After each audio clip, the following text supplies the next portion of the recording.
Happy Pride, happy Juneteenth. Boker Tov, Salam, Namaste.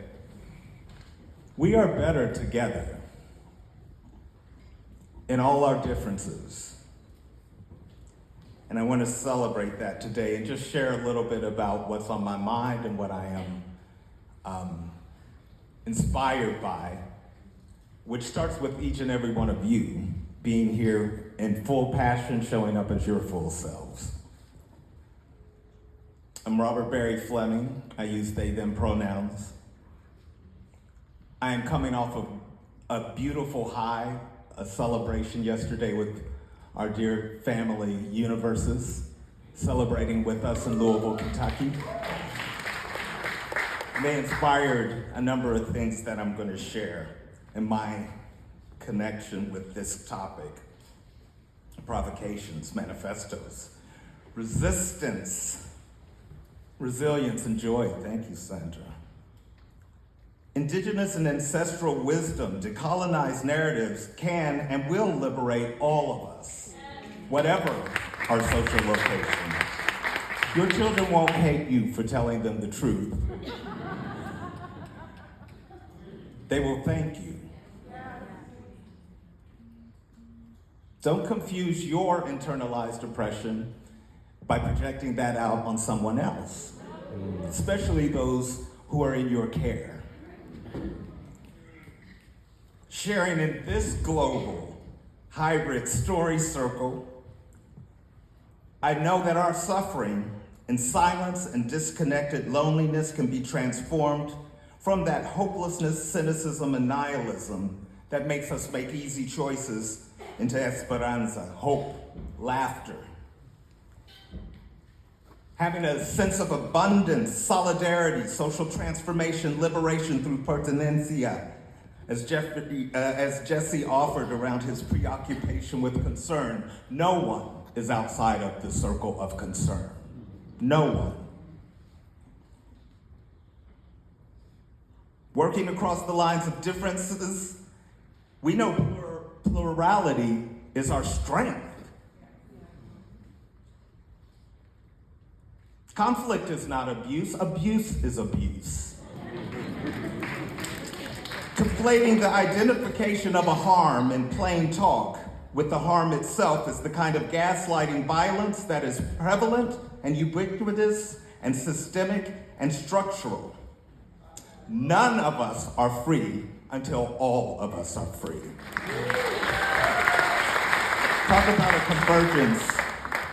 Mary Kay, that testimony, the power of a theater practitioner who values the humanity of another. Think about what is lost when a dominant narrative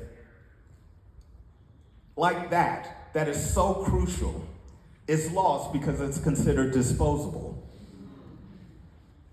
We can't let our puritanical Victorian legacy in relation to our bodies, our somatic sense of desire, disrupt our ability to talk about that which needs to be talked about.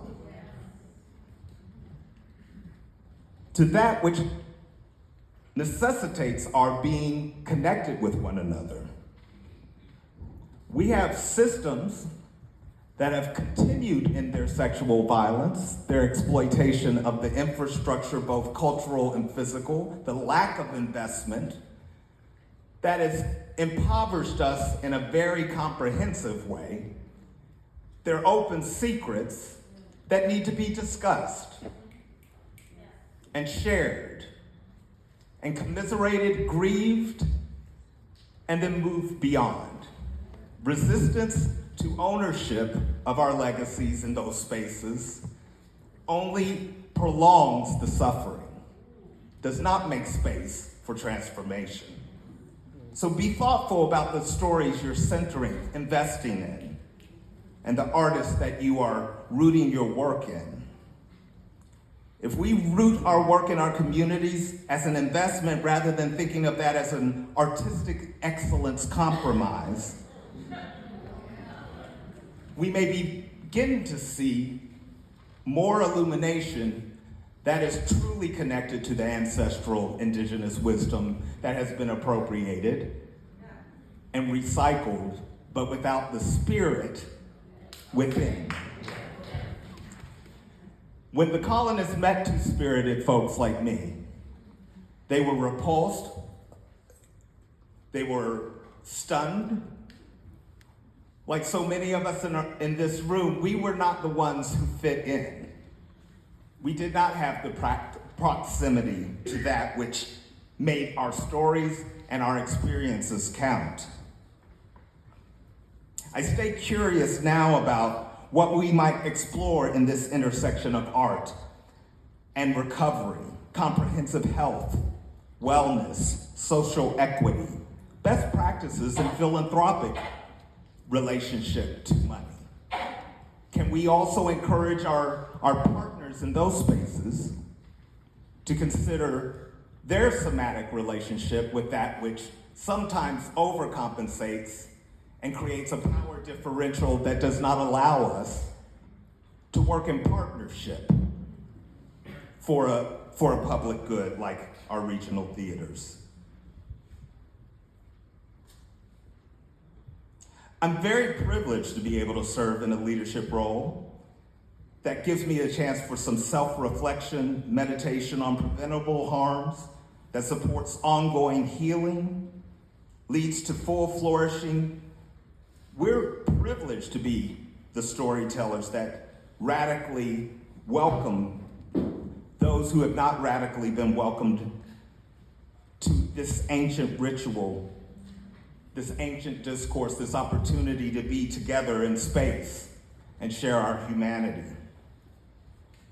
What would it look like if our focus really was on not a reductive sense of can't we all get along, but the sense of belonging, and doing so without othering, as the great John A. Powell has offered.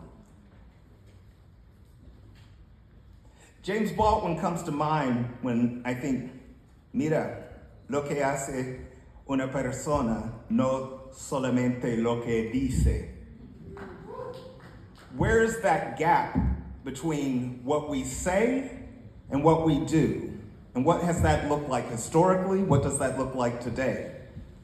James Baldwin offered, I can't believe what you say because I see what you do. So if I'm going to root my analysis in anything, I'm going to have to go to the evidence of what you're doing first and foremost, in order not to gaslight myself. That is not on you. That's on me to continue to decolonize my thinking, my spirit, my body, my mind, my spirit, so that I can be of most service to everyone I encounter. There's a saying one of my teachers offered, divide e reinarás. Divide and you will be the king. Sembrar la discordia en un grupo. Seed discord amongst the group. That kind of violence, structural and systemic, not solely personal or intra-group, gives us a chance to have a better analysis, a more sophisticated analysis as theater practitioners, that what we do is not in line with the kind of American narcissism and gangsterism and the violence that is offered in the pursuit of power, excellence, winning. Gives us the chance to really think about what is our art form for? What were its atavistic roots? Why? Why do what we do? Great question.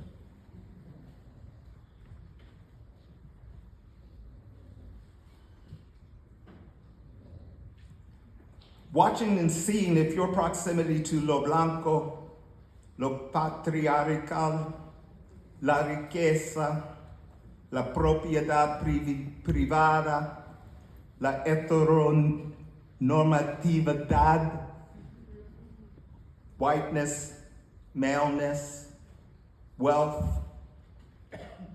being a landowning person who has a privileged place in the construction of race in this country, heteronormativity.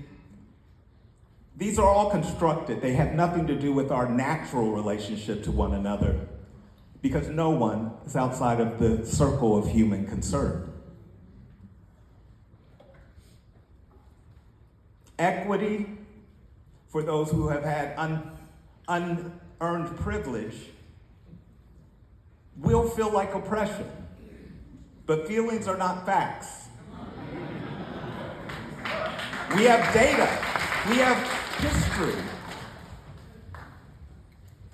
And because we have been retaliated against, does not mean that we will retaliate against those who have oppressed.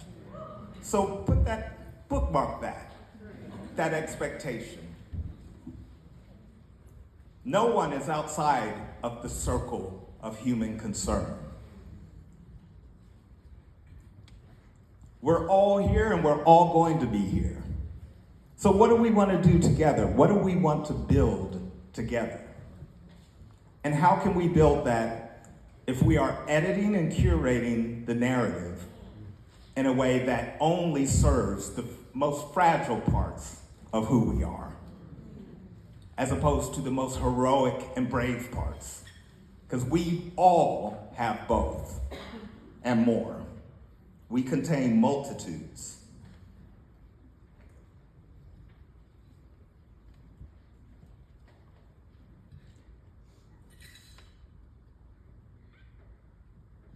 Each of these sections are inspired by Universe's beautiful work. Freedom knocking at my door. He's calling his flock now. Why don't we do a cross-cultural coalition build together? Share our testimonies, storytell, have the dynamic energy of narrative change at the center of what we do, and dare to dream bigger than we have. Let's think about what new work might look like if we prioritize investigation over volume, curiosity and inquiry over size, impact over being celebrated externally, looking to our interior and our commitment to artists as much as we do transactional projects. What would that new work environment look like? And what would that look like if we could find aligned support? Can we acknowledge the dog whistle theatrics that breed a scarcity consciousness that leads to ineffectual, demoralizing hanging on to those who have already let you go or never had you in the first place? It feels like time to move into the mystery of interiority, systematically, structurally, in our intergroup of our theater discipline, and in ourselves. And build anew from within to root ourselves in something magnificent and holy,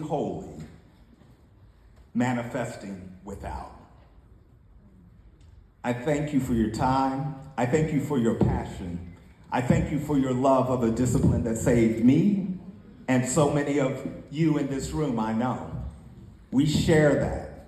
Let's focus on all the things we share together. And we can let the other things take care of themselves. I love you one and all. Thank you.